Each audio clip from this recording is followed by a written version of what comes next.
Is she? Activity polls questions.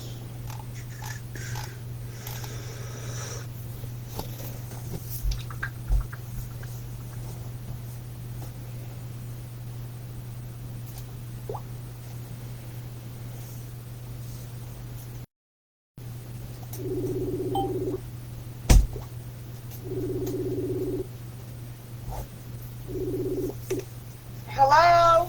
Hi, Rachel. How you doing? I don't want to do video, I'm telling you.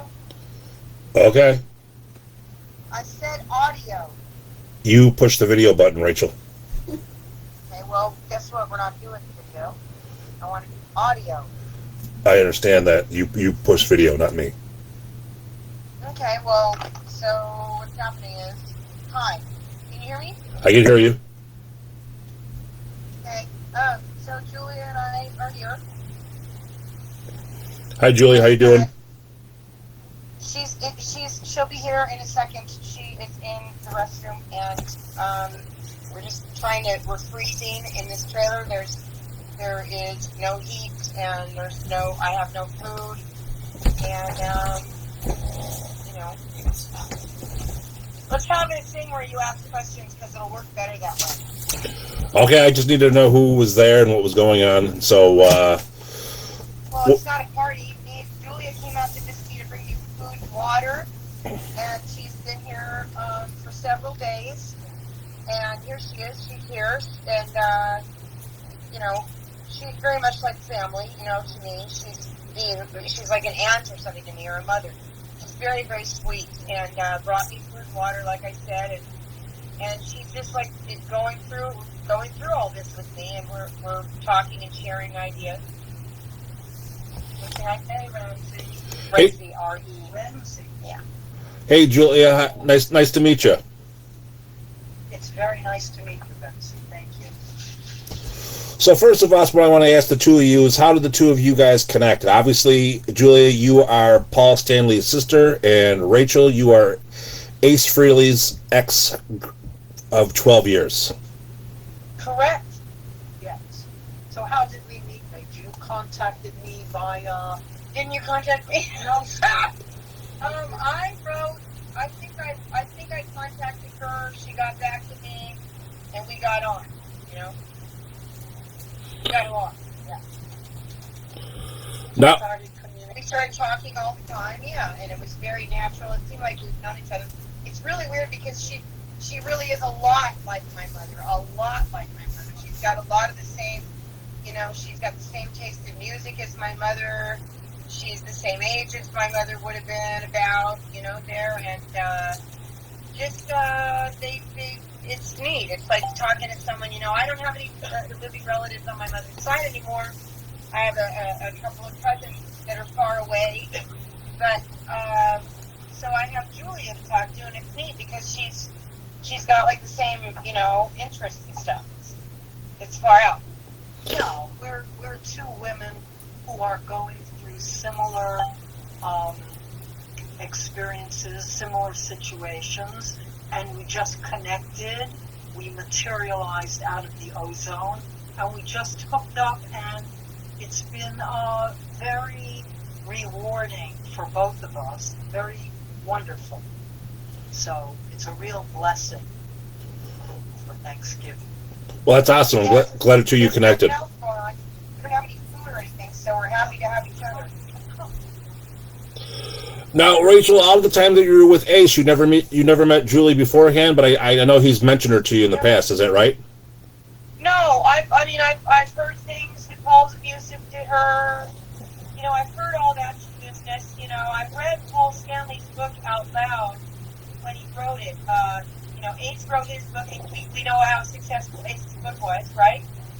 And I helped, I was the one who thought of Ace's book and the title and the cover and everything, and Ace's book was a smash, New York bestseller. And then Ace said to me, watch, now Paul and Jean are going to write books. And indeed they did. And and we knew what Jean's book was going to be really about, but he wanted me to read. We got Paul's book, and I read it out loud.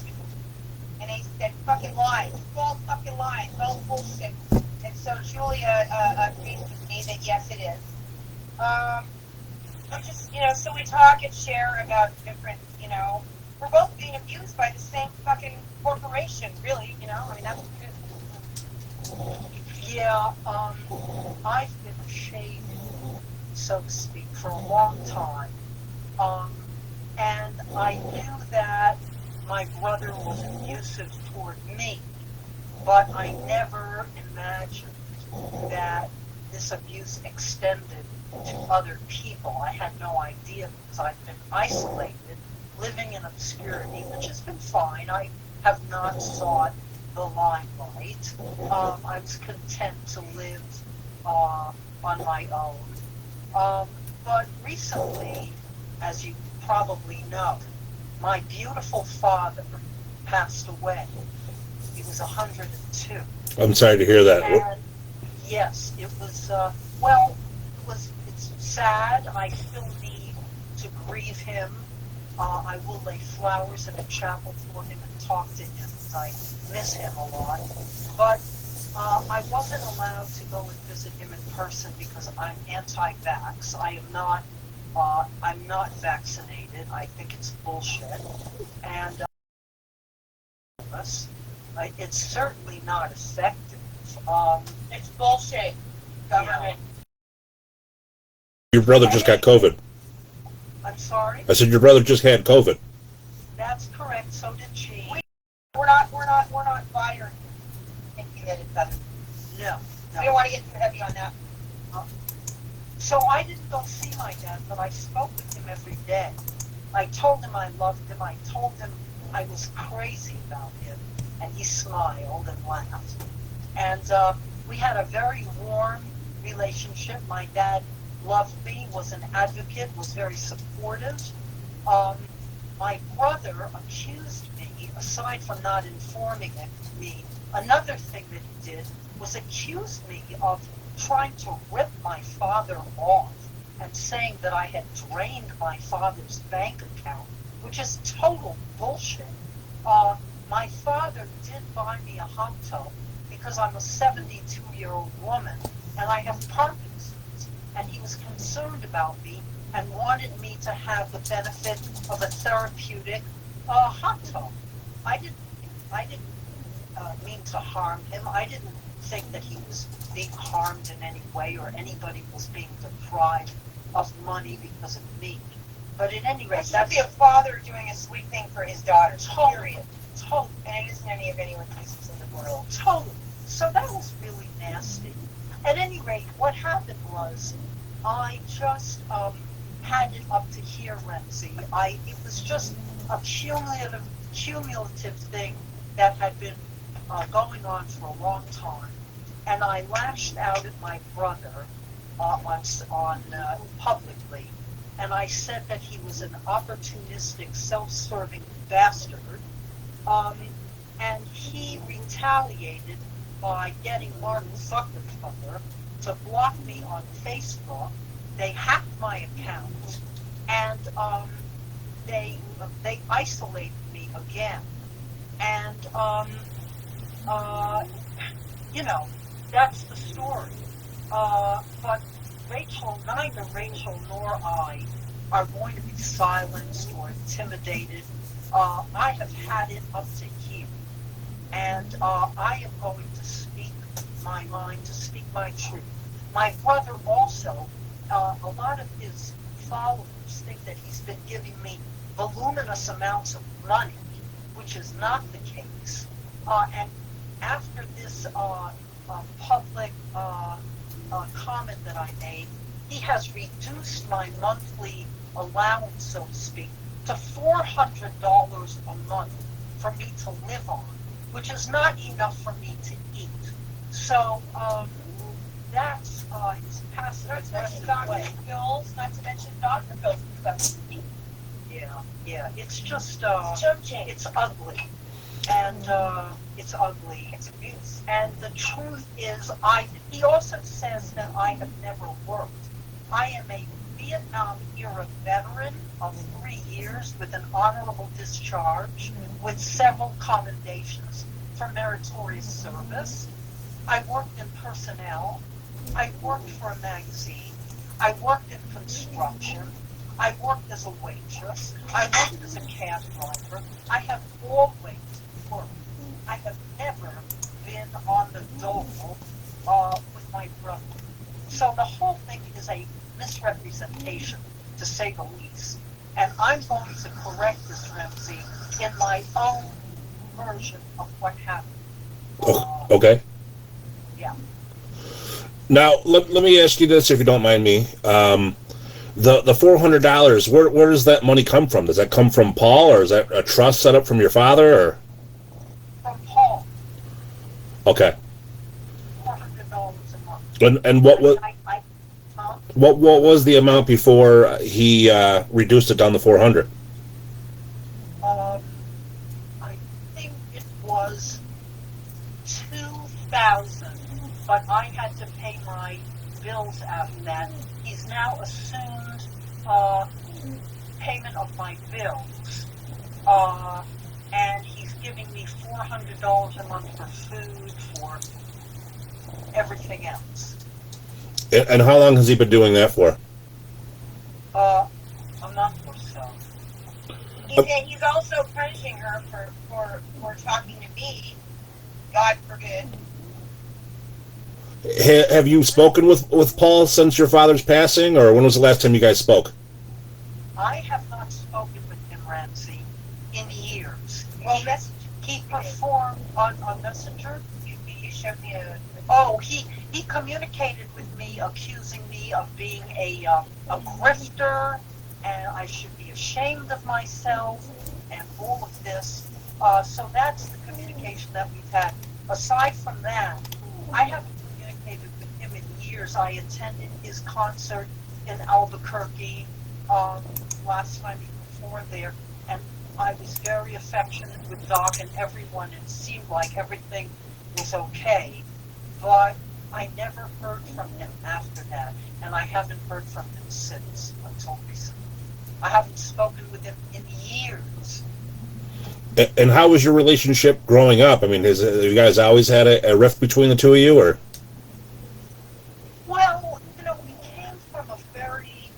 we came from a dysfunctional family, like everybody else does, and I protected him from bullies from time to time, and I thought we were okay. I think we were okay, but I had a lot of, I was reacting to a lot of stuff that was going on. I was taking a lot of drugs. It was the 60s. I was running away to the East Village, to Alphabet City, getting high, and all that kind of stuff. And he was pursuing his music, his art. And so we were not really, I can't say that we were very close, no. No. And then we had an episode where my parents, I was, like I mentioned, I was running away a lot from home. And they wanted to send me to this private facility for wayward children. And the facility felt that I wouldn't stay there. So my mother had me committed at 15 years old to a state mental institution. I was locked up there for 3 months. I had a therapist who I saw 3 times a week who told me, Julia, there is absolutely nothing wrong with you. Your parents are nuts. And he helped me get out. And I continued to run away, take drugs, blah, blah, blah. And then it was the early 70s. It was the early 70s. Everybody was doing that. 60s. 60s. And then I was put in the hospital again when I was 17. And they gave me, I was a 17-year-old girl, Ramsey. I was not insane. I was not psychotic, none of that. And they gave me shock therapy until I was like a vegetable. And I came out and I had to really work hard to get myself together.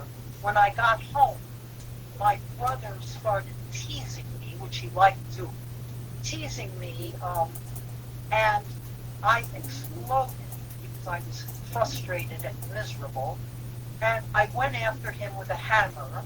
I never laid a hand on him. He was crouching in his room, and I demolished his bedroom door. That is the truth. I did. And I should have practiced my wrist in 3 places. My mom did not take me to the hospital, even though I was in a lot of pain.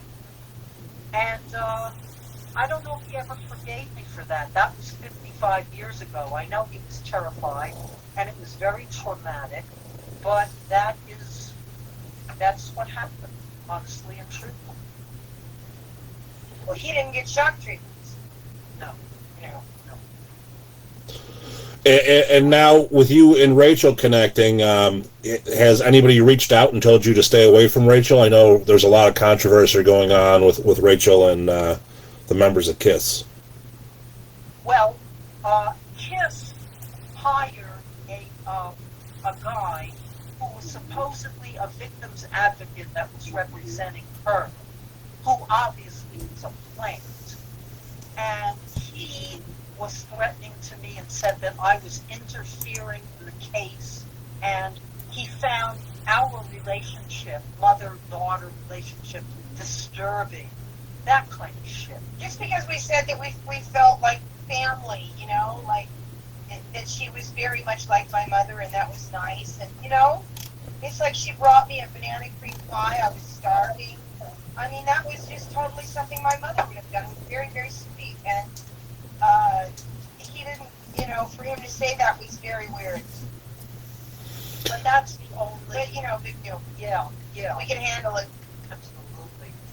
I don't, Ramsey, not to interrupt, but I don't think that anybody in KISS camp or any of those sons of bitches have a leg to stand on at this juncture, because what they've done to me, rather than just simply, as you know, help me get a house and help me have a working car, help me have a life so that my album can come out sunset and have a life, so that, you know what I mean? Like, I want to spend my life when I just turned 54 fighting those stupid assholes. Rather than do that, send people into my life to confuse me, drive me nuts, call me every day, distract me, and I'm slowly finding out who these people are, putting things together, telling people to fuck off, and there is now a trial, and it's finally served, and that's it, the trial. I mean, the trial does a lot, because the judge favored me. He's got some lunatic lawyer who was very aggressive, paranoid, trying to tell the judge, well, we should put it off so that we can all have Christmas. And I told the judge, I said, with all due respect, I am not going to have a Christmas because I'm in a trailer with no food, money, no working car, and no relatives, and no way to eat or survive. And the judge said, it was bothered by the lawyer, and said, I'm setting a hearing. I am setting a hearing. And does this work for you, Rachel? Good. I'm setting a hearing for this date. Much to his lawyer's, horror, which is just tough shit, because Ramsey, that I've already been put through enough.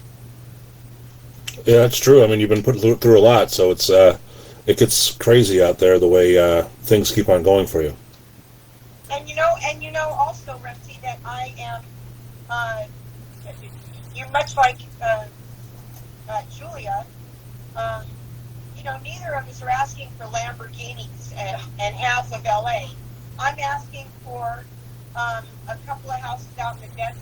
The two of the houses together would be as much as a condominium in Los Angeles, and a working car and money to live on, so I can have my own studio, which I did, by the way. I'm a singer who toured Europe before I met Ace. I deserve my own studio. I deserve to get Paper Doll out.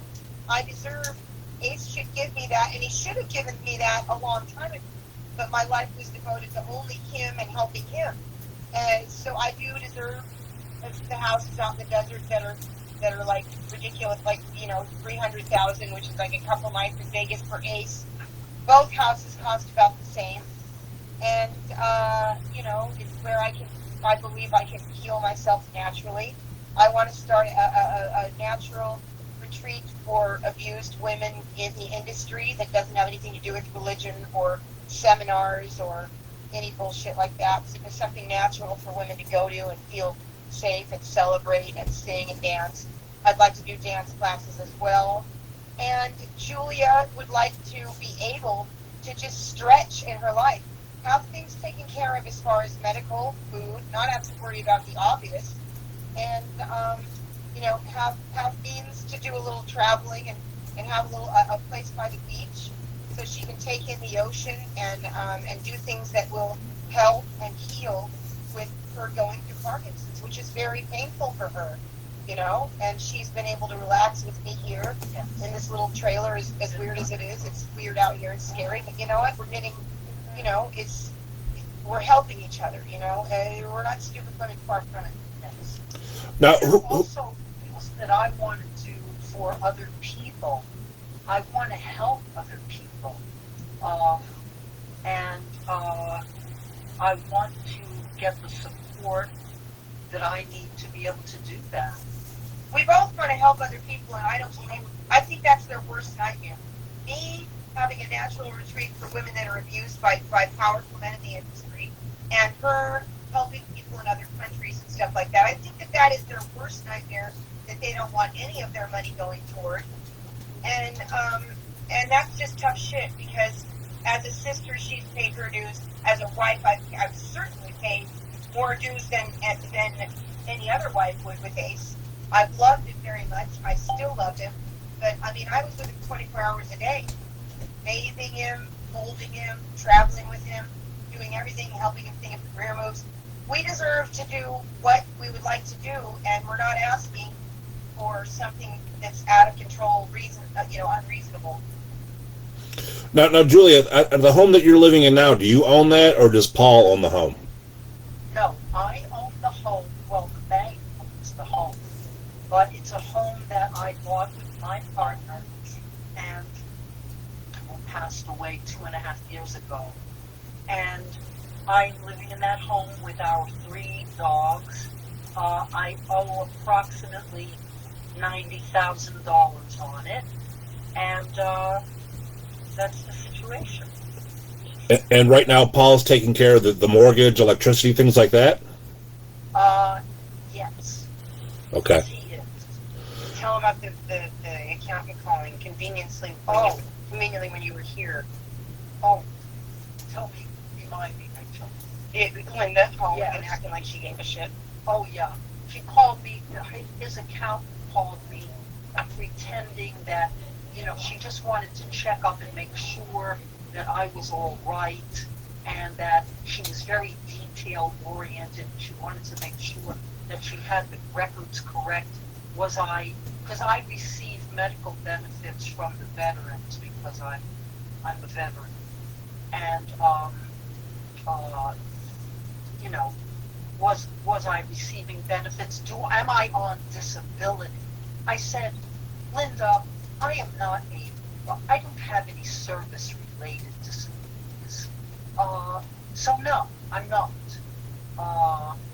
She knows that. Yeah, she knows it. I've explained it to her over and over again. Her calling is just because they know that Julia's here in this trailer. She's helping me fight. I'm helping her. And she's calling to go, I just wanted to see if everything's all right. Oh, are you guys, is it real?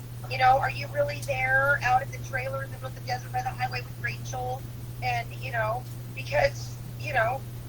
because they're freaked out. They're just stupid. So we know the truth of a lot of things, and that could be, can and will be their worst nightmare. So, Julia, you're looking for Paul to go back to the $2,000 he was giving you, not the $400 that you're currently getting. Is that correct? No, actually, at this point, Ramsey, honestly, I am looking for a lump sum, possibly a small house on the beach in Mexico, which will not be expensive, a little RV, which I used to have so I could travel around, and I just want to be able to help people. Um, yeah, I mean, he is a man of enormous means. That doesn't mean necessarily that I'm entitled to that, but I would like some help, and I'm not. It's not going to hurt him or hurt anybody. Um, yeah, that's. Well, you've been, in my opinion, and this is my opinion, I believe that she's been shoved under the rug long enough. He speaks to her in his messages in an abusive way, and I'm a smart woman, even though I'm younger than her. I don't want to act like I know more than her, because I certainly don't.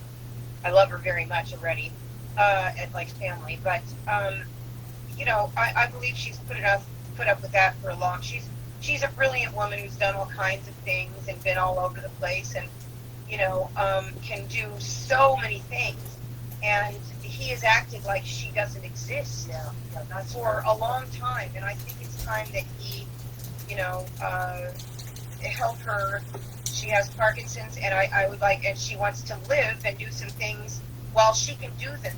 She had a lot of fun just having a road trip over here, and I think that, she certainly deserves an RV and a house by the ocean so that she can live a healthy, fun, adventurous life, and that's sure not asking too much, I don't think, at all.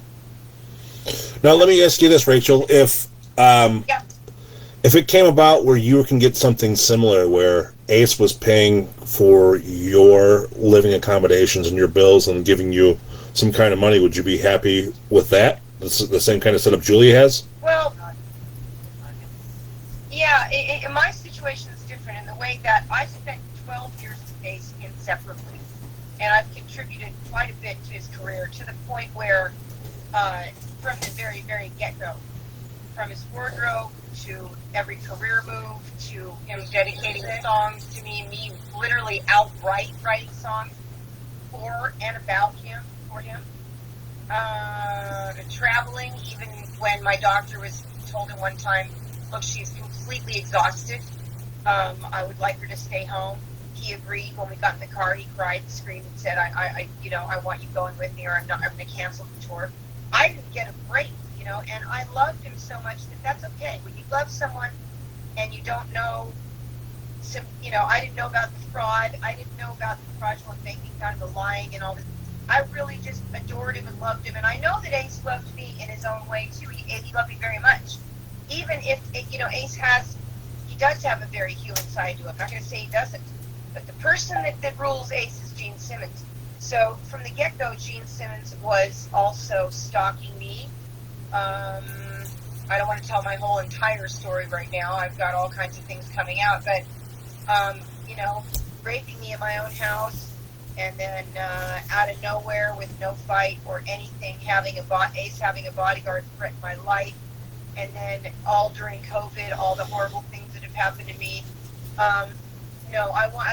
He's lucky that I am an artist and I'm a bohemian, and that I don't want some like giant big mansion in Calabasas. I don't. I want a couple of houses out in the desert where I can refurbish antiques and give me enough room to do that. I'd like to do I want to do some of the things that I wasn't allowed to do for 12 years, but he told me I wasn't allowed to do anything. I want to do a decor show, which I was offered.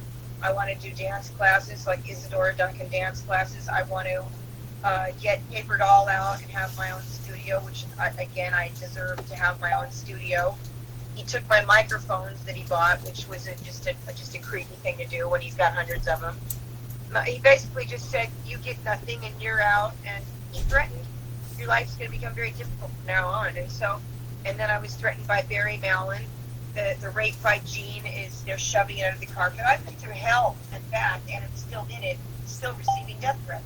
So I want the houses in the desert. I need a working car, and I need money once a month to do what I want to do. I also want a separate house, which is still pocket money to him, out here, like for a couple $100,000. And then the other house, which is like a few $100,000. That's nothing. That's still less than one house that you get. The second house I want to be the natural retreat for that I want that for women that are abused in the industry, women that are abused by powerful women. Men with power that are that use that all their power to harm and ruin these women's lives. I've lived it and I understand it. And you need a place to go. When I had no money, I would have loved to have had a place like that to go. You call these places up and they're like, yeah, well, we cost this much money and religion is brought into it and bullshit's brought into it and clocks and you have to get up and do weird shit. It's just like, it's cult thinking, and I don't believe in any of that stuff. I think women should get together and do things like dance and create and sleep whatever hours they feel like they need to sleep with PTSD, eat, and more like have a slumber party with grown women and have music and dancing, and that's the way you can heal your soul, and that's the kind of women's retreat I would like to have. So you want 2 houses is what you want? Yes, and those 2 houses are still less than a car Ace bought. It's going to be a pretty expensive car, Rachel. Listen, and I've had expensive cars, and it's been no problem. He just made a deal with Uber. Ace makes a lot of money. I've got all the fraudulent bank statements. That I know what he makes, but and I know what we would spend just in 2 nights in Vegas. What I'm asking for out in the desert. These 2 places are places I can move right in. And but they have enough room for me to be artistic as well and do all the things that Ace kept me from doing. And so I wasn't allowed to do, because if I did anything he said at all, I wouldn't have enough room. I wouldn't have enough time to travel with him and take care of him, and he would cry and all that. And I never realized it would turn into terrorism and threats and life threats and all that. But I deserve that. You don't understand. These 2 houses cost as much as like a shitty apartment in LA. You already have the houses picked out? Yes, yeah. Yes. They're pretty much the only houses out here. Ace could buy them on the phone. He could literally purchase them on the phone. But, if he wants to play hardball with me, I will show up at that Christmas footage thing Friday, which, by the way, he hasn't done one since 2017 when I went with him. And, we showed up. And I was at the last one that he did. And I plan on showing up to this one. I've got to get a ride there, which I can do. And I'm not going to attack. I'm not going to make a scene or do something stupid and act like a Bellevue patient. But I am going to go and insist that he look in my eyes, which is something he won't do. I want him to look in my eyes and tell me that 12 years of telling me every day and every night how that I'm the best thing that ever happened to him, which I do have proof and letters and cards and everything. I want him to look at me in the eyes and tell me how my life doesn't matter, how the 12 years together doesn't matter, how it doesn't matter if I live or die. I mean, I want him to look me in the face and say that. I can reconcile with him, and I can be the woman to take care of him, and I love him, and I can do that. If he doesn't want to do that, fine. But I believe that he needs to have respect for me for the 12 years, and I'm talking about 24 hours a day for 12 years that I've put in, nonstop, no matter what. Even putting up with his violent relapse in 2018 when he came home and groveled and said he was strung out. I took care of him and held him in my arms immediately. I let go of my lawyer. I didn't even think about it. Nursed him back to health. I think I need to be. I at least deserve a house and to be able to survive and have a life of my own because of that. Because I've never done anything to hurt him. I've only loved him for 12 years, and that's all I have done. And I should not have brought up the sex stuff because that never meant anything to me. I fell in love with him not caring about his weird whatever. I don't even want to bring it up now because that was hurtful to him in a way that I didn't. It just didn't. It had anything to do with all the horrible things that have been done to me. I did not care what was going on. I loved him and fell in love with the man, and I shouldn't have brought those things up. However, he misses the interview that I did where I actually praised him and said that he was very European about the way he speaks about his sexual encounters in the 70s, kind of shrugging it off and not being uptight about it is what I'm saying. What do you mean by European? I said that was very, I said that was admirable, that he was like that. He was not uptight. Ace is not an uptight person about his sexuality. And he loves women. Ace is not gay, Ace loves women. But Ace, he's had all kinds of freaky experiences. Fuck, it was the 70s. It doesn't matter. My parents were total freaky artists, and, I know all about that. And that I was impressed by the fact that he was so jovial and fun and all that. But, you push a woman in the corner and have her life threatened, and then you let Jean get away with raping her in her own home and all that stuff. Hey, I was flipped out and in shock and angry. I was going to bring up everything, including the kitchen sink. There's no script, and I've said it before and I'll say it again. There is no proper script for a woman that has been through the kind of abuse that I've been through, and to this juncture, to being where I am now without even any way to survive and being ghosted like I never existed. There is no legal or proper script ever made in the history of the abuse of women ever that you're supposed to go by. I just, you just handle it whatever way you handle it, and whatever way a woman handles it, is the way she handles it. Whether a judge or a lawyer or an asshole or a fan or a counselor, whatever.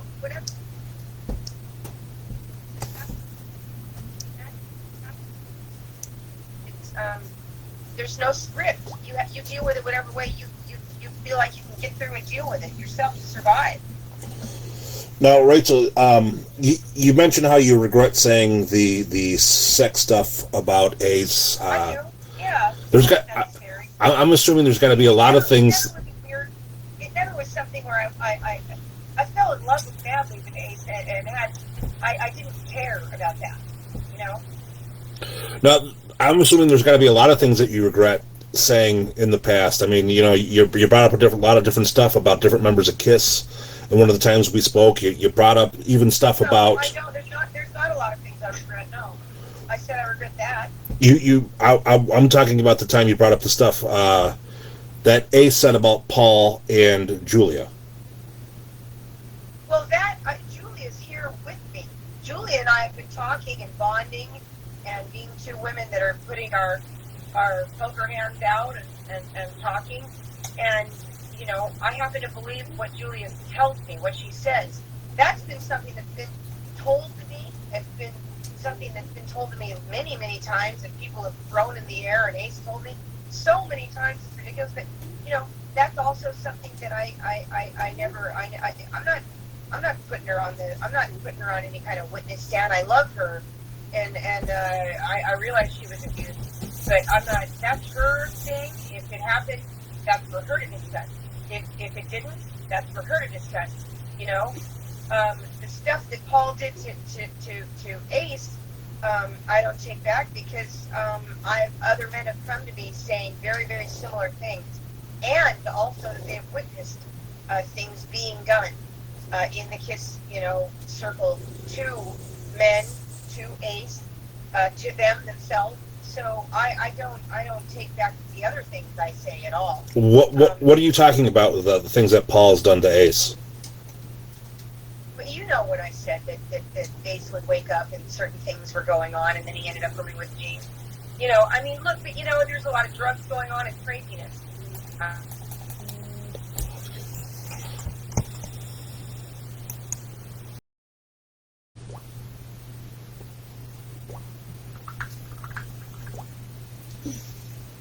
I thought they were lesbians.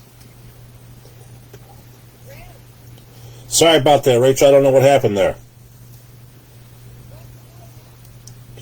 Everything just cut off for some reason. Yeah, for some reason. We've been experiencing the same thing, so we know what that some reason is. Anyway, where do we cut off? Did you get everything I said? We cut off right when you were talking about the things between Paul and Ace. Okay. Yeah, that makes sense that you get in interrupted right around then. Yeah. So that stuff, look, I lived with Ace for 12 years, Ace told me I was the only woman he's ever met that he could actually talk to. He honestly said, you're the only woman that I've even felt like I could talk to. He said, I never listened to any woman. I'd literally walk out of the room. But, so he talked to me, and he told me all kinds of things. He told me the truth. And,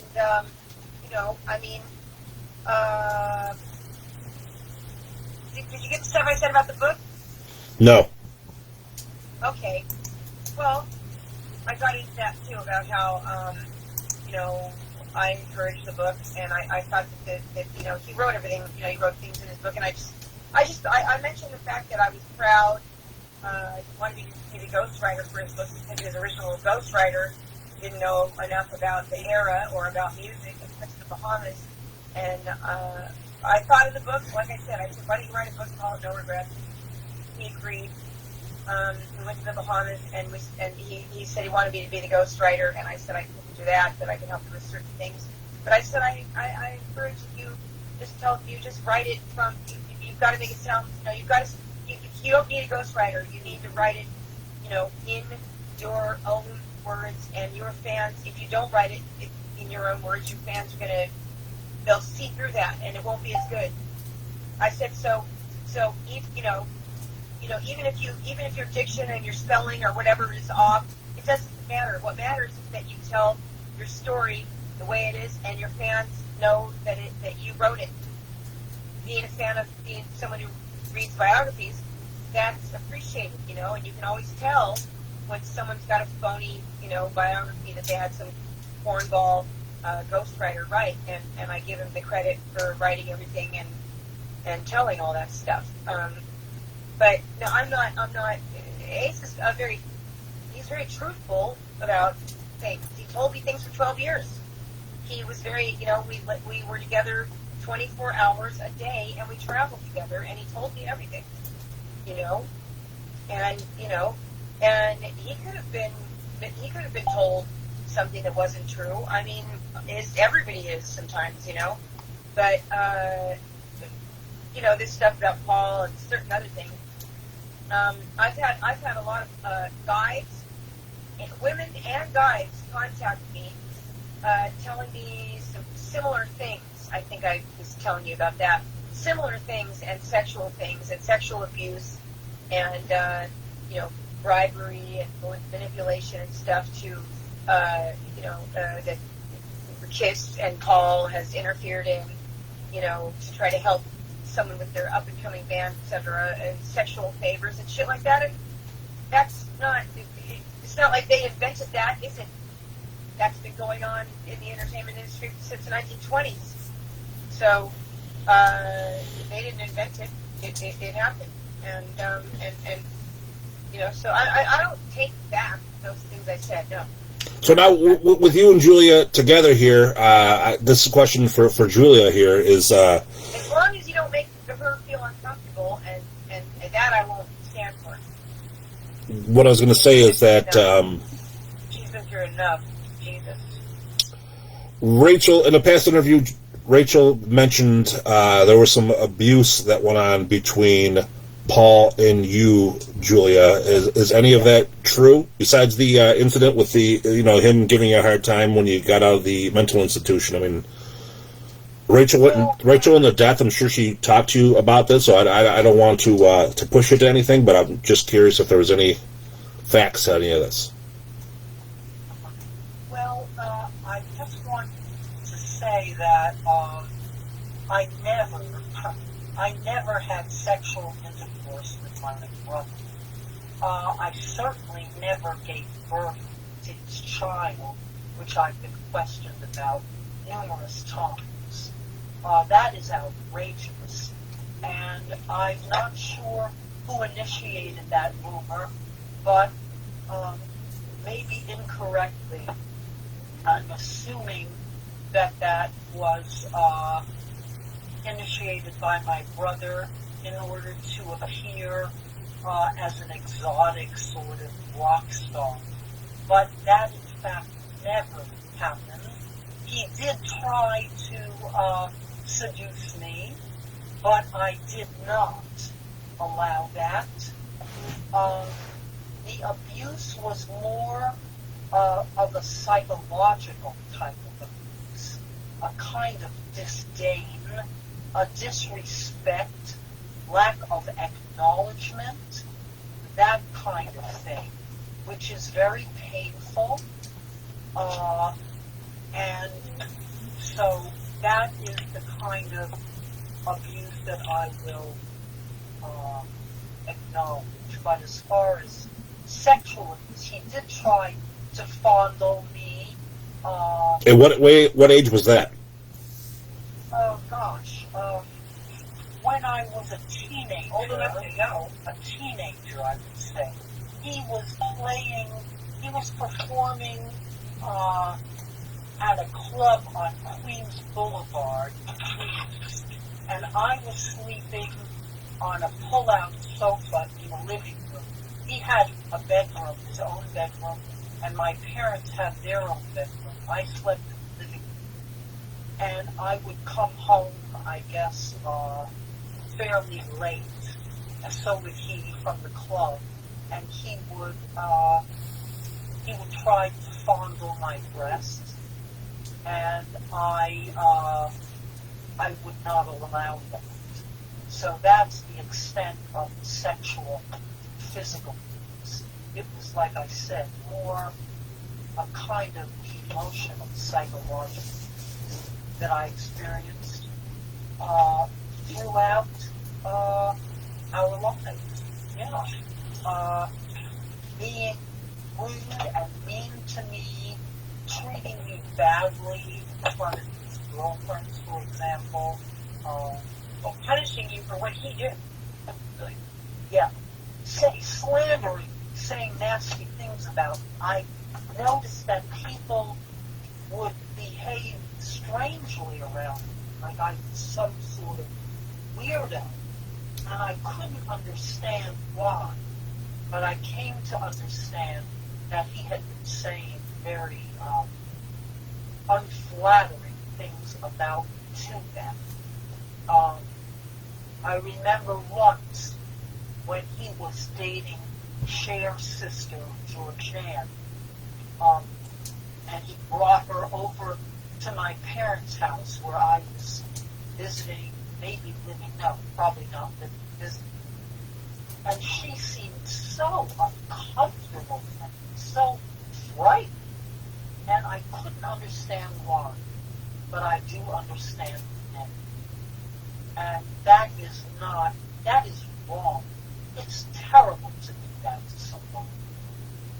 Yeah, You would think that the fact that he grew up with a deformity in his ear, that would make him more sympathetic, more compassionate, more empathy. No, it did not. It did not. And that's unfortunate. Now, have you ever got into it with him since? Like, did you ever ask him, why were you trying to do these things? Why did you ever say these things? Why did you try to fondle me when I was sleeping? Things like that to him? Honestly, I have not confronted him about those things. I think that my self-esteem was fairly low. I was intimidated by him, by his celebrity. And so, no, I didn't. Now, Rachel, you mentioned that you wanted to go to an event next week. Is that the Danny Zalesko? No. Guess what? This week, Ram. That's the Danny Zalesko event in Arizona with Alice Cooper? He puts on that Christmas pudding thing. And, Ace considers himself a Christian, as you know. I don't know if you know, maybe you don't know. But he does. And they're devout Christians. Julia is what is called a completed Jew, which means that she's, you know, that she's a Christian, yet she's a Jew. You know, I understand.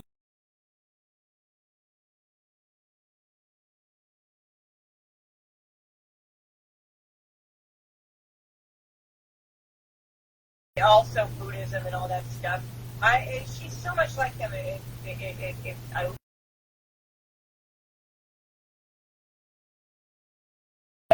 Anyway, so they put this thing on, you know, and they know where I'm at, and they know what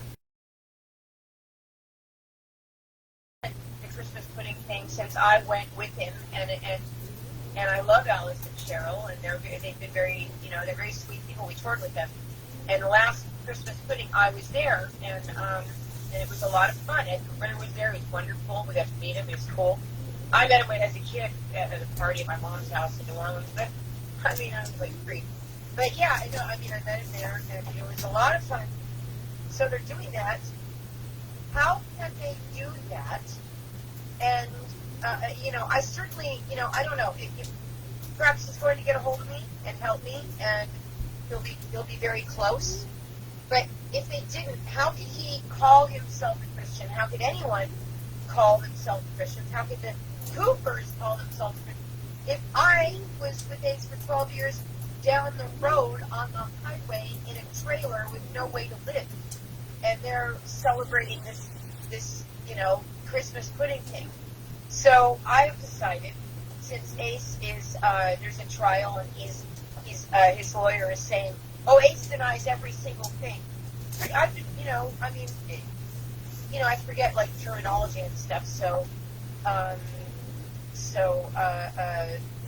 Julia's helped tell me what's happened to me is that I've been like blackballed, you know, for, you know, seeking counsel, speaking out about Gene raping me, speaking out about Ace having my life threatened by a bodyguard in our home, and all the terrorism that's happened to me. So they're trying to make me disappear. How non-Christian is that? They can't do that, you know. Oh, well, Ace's wife of 12 years is suffering and freezing and no food and no way to you know, people say get on. Get on where? Am I supposed to just walk out in the middle of the desert and go, okay, and like do a tap dance or stand on my head? I have no car and no money, and I'm not near anything, and there's no family, and there's no one to help me. I need a house, and I deserve a house. I did 12 years of everything, and that means helping Ace in every single solitary way, 24 hours a day. And I need a house and a car that works. I need to be able to see my doctors, as he also, I don't know if you know this, has kept me from seeing a dentist, except for I was allowed to see our dentist, which I introduced him to twice. One, to have a molar removed, another molar that cracked in New York, when we lived in New York in 2010. He wouldn't let me see a dentist in New York when I was crying and screaming and my molar was crumbled. I had to come back to San Diego months later after being in agonizing pain and not being able to take pain meds. Finally saw a dentist. So I had 2 molars pulled, and when my dentist kept calling for me to come back and have a checkup and put in 2 posts, they said no. I don't want to go. And he denied me health care. He denied me seeing doctors when I wanted to see them. There's also something you need to know, which is that when I lived in New York in the winter of 2010 with him on his property in Westchester, I fell down 3 flights of stairs and broke 3 ribs. And he immediately went on Celebrity Ghost Story. I was in a lot of pain, but I didn't know I broke anything. I then decided I'm not staying here. He tells the whole story on Celebrity Ghost Stories, only he lies. He says that he took me right away to a hospital, which he never did. We went back to San Diego, and I said I'm not living there. We moved to San Diego. We went to Puerto Vallarta. We came back. He never took me to get checked. He told me I wasn't allowed to yet. I was in a lot of pain in Puerto Vallarta. I had to take painkillers he got for me, which I'm allergic to, opiates, so I was having to either get rid of the pain and throw up or just be in pain. Finally, we get back months later. I go to my doctors and at Coronado Hospital, and they're like, Rachel, you have 3 broken ribs. And then Ace starts crying like a baby, going, my poodle, it's my fault. I didn't help you. My poodle, you broke your rib. And it's like doctors were looking at him like, why the fuck didn't we take care of her? And he tells on Celebrity Ghost Stories that in New York, right away, he took me to the hospital. He couldn't believe I broke 3 ribs. He never took me to the hospital. You know, I was denied health care, which I need now. I need health care now. I have migraine, bloody noses due to stress, fainting spells, diarrhea, stomach aches. You know, Julia's been here with me. You know, we're kind of helping each other, but I mean, this is insane, and they're treating us like we're in some third world country or some shit, you know, and like they're. And I read Steven Tyler's book out loud to him in the house, and I read Paul Stanley's book out loud to him, and he said Paul's a fucking liar. He fucking abused his sister. He knew what he fucking did, and there wasn't anything wrong with her. You know, he knows what the fuck he did. He was old enough to fucking know, and there wasn't nothing wrong with her, with his sister. You know, he fucking abused her. And Steven's book is a bunch of fucking lies, and Paul wants everyone to feel sorry for him because his fucking hair and his hair covered it. Nobody even gave a shit and saw it. And all he wants is a bunch of fucking pity from everyone when he was a fucking bully to his sister and he abused her, and he fucking lies about everything, you know. And that's what he said. And when Aisen's sober, and I'm not, you know, the fraud and all that, that's coming from someone who comes out of the neighborhood, who is around mafia, who is around guys that do things certain ways. I'm not excusing it, but all the fraud and the shit things he did like that, you know, he knows what he's doing, and that's how he works, and that's how he understands things work. But for the most part, you know, when Ace is sober, he can be very, very truthful and honest with me. And the fact that he felt comfortable to talk to me, he would tell me the truth and tell me stories and tell me what happened, good or bad. And he said Steven Tyler's book was all lies. I got a lot of information about Steven that I'll share later, not in this. But he said, you know, he fucking abused his sister, and that's it. And he knows what he did, and he's a fucking bullshit artist, man. That's what he said.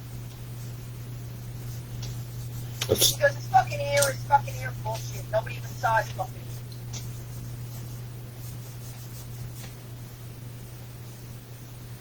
Wow. It's a lot to take in. Yeah. So, where do you ladies plan on going from here?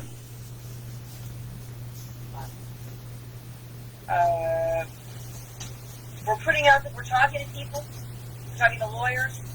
We're getting people that are contacting us, press, hardcore press, and journalists, and literary agents, people who are interested in coming out and filming where I'm at and why. What happens to a wife after 12 years of being with a member of KISS when she comes out with rape by Gene Simmons, where she ends up next to a highway with no food, being treated like the Holocaust?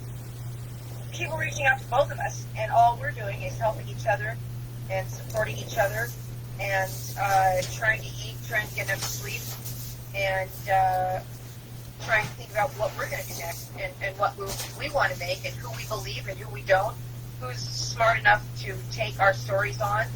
They're not cheap. They're not going for free. They're not, our stories are epic. KISS is one of the most notorious, one of the most corrupt most corrupt rock band in the history of rock and roll. More corrupt than Elvis Presley, more corrupt than the Rolling Stones. If I'd been with one of the Rolling Stones or someone from Fleetwood Mac or Peter Frampton or anybody else, I would have a house. Right. This would never happen. Julia and I are talking to people, making connections together, and finding out what we should do, who we trust, and how we want to go about our books and what's going on. And if the right offer is made to the both of us, she's a very free spirit like I am. She's also an artist like I am, visual and otherwise. And we would both like to have a life that we both deserve, where we don't even need to think about them. We don't want to spend our lives fighting their fucking ass. I mean, we don't. They made their own messes that they need to clean up, but we deserve our lives so that we can go on with them and help other people the way we want to. And I can do my retreat for women, which would be natural, where there is fires outside at night. There's campfires, there's music, there's margaritas, there's pajamas and ponchos given out. There's women can talk and dance. There's dance classes. There's no clocks and no time. There's cell phones, and you swim and it's basically a grown-up slumber party. And that's the way that I believe that women. It's a healthy, natural way for women to heal. Talking, reading, sleeping, dancing, those things. So, and Julia has wonderful, wonderful ideas of helping a lot of people that are going through a lot of things in other countries and stuff that she's very in touch with. A lot of people all over the world. And we should be able to do that. We have a lot to offer. I want to go into comedy. If somebody called me and wanted me to go into comedy tomorrow, basically the only thing I have to do is get my hair done and I'm there. So that's what we're doing. We're feeling it out. A lot of people come to you, but you have to be the one to sit down and go, well, who do I trust? Who's offering me the best deal? That's what you got to do, because you know people are going to try and lowball both of us and try to, get us to get our whole story, give our whole story for free to somebody, and that's just not going to fucking happen. We're messing with the wrong two Jewish women. Forget it. No. Fuck them. I'm just putting one foot in front of the other. Yeah. And moving forward in faith. I do believe with all my heart that in the end, the good, the light will prevail. And I have, like Rachel was talking, I have projects that I want to be involved with in terms of helping other people who are not as fortunate as I am.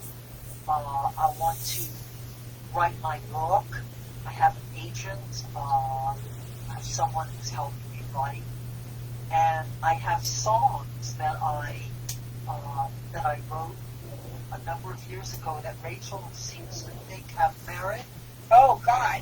She's got an unbelievable voice, an unbelievable talent for songwriting. Her songwriting goes right up there with people like Sandy Denny, people like some of my favorite songwriters in the history of female songwriters. She writes unbelievably, and she's got this beautiful voice that reminds me of Patti Smith, only more of a beautiful, soft, like vibrato, but very strong. She's got a beautiful voice, and she's got every right. I would love to cover a couple of her songs. I would be honored to, but I want her to sing. Oh God. Yeah, that's. I want to get those songs out because I think they deserve to be heard. They came from my soul. They came from the higher power, whatever you want to call it. And Rachel's been very supportive of that. So those are some of the things that I want to do. God willing, I will. Awesome. Now, I really appreciate speaking with the both of you two. Before I let you go, do either one of you have any parting words? Well, I hope, all I can hope for, and all I believe I'm going to speak, I hope I can speak for Julia, and we've talked about it, all we can hope for is that, I mean, we already know that Kix is probably scared to death and horrified for her and I to do the things that we're talking about. God forbid we should come out and actually tell the truth and do things that we want to help people and maybe bring up some kind of scary truth.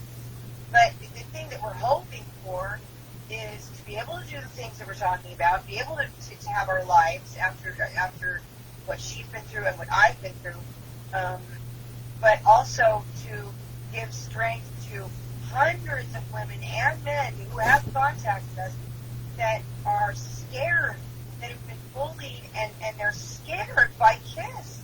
So many people are scared to death by Kiss that it blows my mind, because I'm not. But these women, I would love to be able to help women be stronger, and so would she. And we're not coming from some hardcore, I'd like to teach people, women, that they don't need to shave their heads and become like these weird, butch, cranky women in order to get their point across. Because there's wonderful men, there's horrible men. that's kind of the point of my retreat is just is merriment and joy and happiness and doing the things that your abusive husband kept you from doing or told you that you couldn't do. If we could just help these women get strength to do and say what they need to say and do what they want to do, that would be like so satisfying. So wonderfully satisfying for both of us, because we don't want to cause, we're not interested in acting like being radical. We don't want to spend our life like that. That's gross. I just want to say that I have been blessed with a lot of love in my heart for other people, for animals, for our planet, and I want people to know that I love them and that they are worthy, that they deserve to be loved, they deserve to be acknowledged and appreciated. And that's extremely important to me. I hate this elitist bullshit of treating people like they're less than they are, like someone is superior to them.